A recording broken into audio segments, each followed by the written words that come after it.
はい、皆さんこんにちは。立花さゆりです。いきなりですが、皆さん人の話を聞いているつもりで実は聞けてないかもしれないです。うなずいてるし、相槌もしてる。でもなぜか相手は満足してない。そんな経験ありませんか？では今日は聞く力のある人、以下の3つをやらないっていう視点で分かりやすくお話ししていきます。はい、では結論からいきます。まず1つ目です。話をスルーする。はい、2つ目です。話をブロックすることです。そして3つ目です。すぐに決断を下すことです。この3つを順番に分かりやすくご説明していきます。また皆さんにお会いできるように今のうちにチャンネル登録といいねボタンよろしくお願いします。そしてこの動画の最後の方にさゆり先生の小話コーナーがあります。私が日常で感じたこと、気づきなどをお話ししております。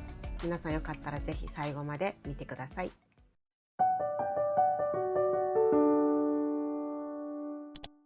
では、聞く力のある人がやらないこと3つです。まず1つ目は話をスルーすることです。これは聞いているようで実は聞いてない状態です。例えば相手が最近仕事が忙しくてさって言ったら、あなたはへえそうなんだ。これは聞いてるようで全然聞いてないですよね。その代わりに聞く力のある人は忙しいんですね。何でそんな忙しいんですか？何でそんな忙しいんですか？ちょっとえらい失礼なやつやな。何しよう。忙しいんですね。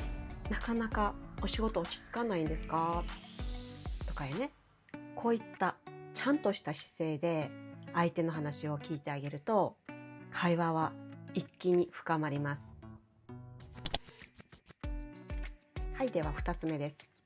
話を途中でブロックすることです。これはどういうことかって言ったら、相手の話を途中で止めてしまうことなんです。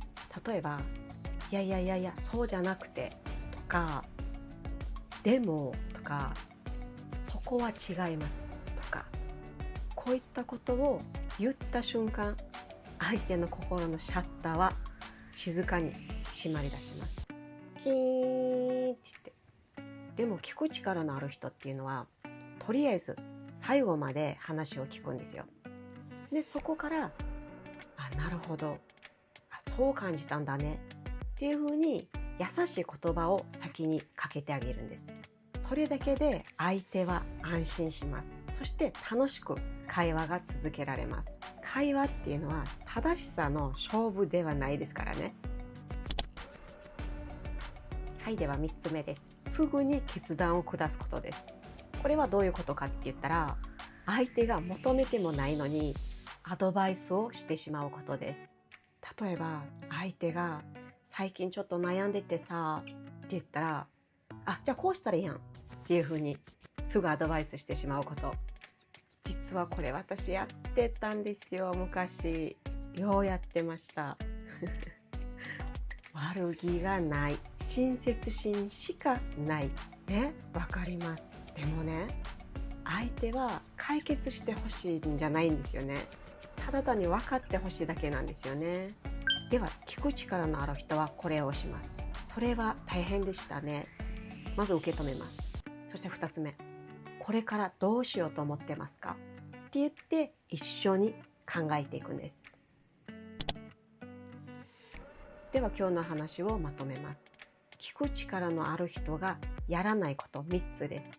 まず1つ目、話をスルーしない。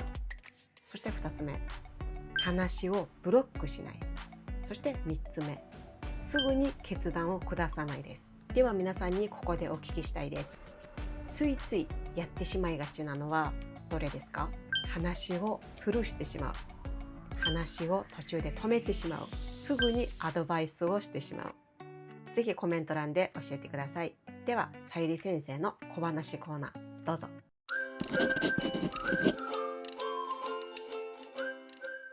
はい、ではさゆり先生の小話コーナーが始まりました。イエーイ。最近ね、仕事が忙しいせいか、私にしては珍しいあるハプニングがありました。1ヶ月前ぐらいからある交流会に参加しようと思ってたんですよ。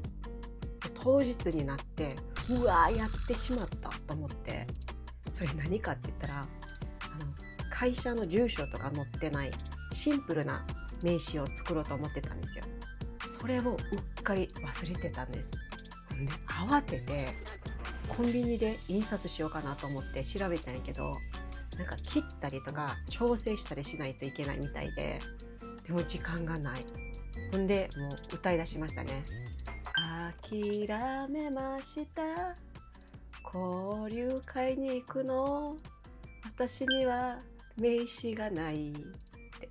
私こんな音痴ちゃうで歌い出しました、思わず。で最初はもうこんなボンミスするなんてと思って自分をちょっと責めそうになったけど、でもそこで思いました。この世の中の出来事は起こるべきして起きてると。これポジティブでしょ。仮に言ってもあんまりね、時間の無駄だったかもしれないし、ご縁のない人と会ってしまうかもしれないしなと思って、いいでしょう。皆さんもこういったポジティブマインドを持ってください。でも正しい。来月も同じ集まりがあるので、ちゃんと名刺を持っていきます。で、人生は前向きに、そして準備は前もって。これが今回の学びでした。以上でさゆり先生の小話コーナーでした。イエーイ。はい、皆さん今日の動画いかがだったでしょうか。ぜひいいねボタンと、そしてチャンネル登録、そしてベルマークもオンにしてください。ではまた次の動画でお会いしましょう。さよなら。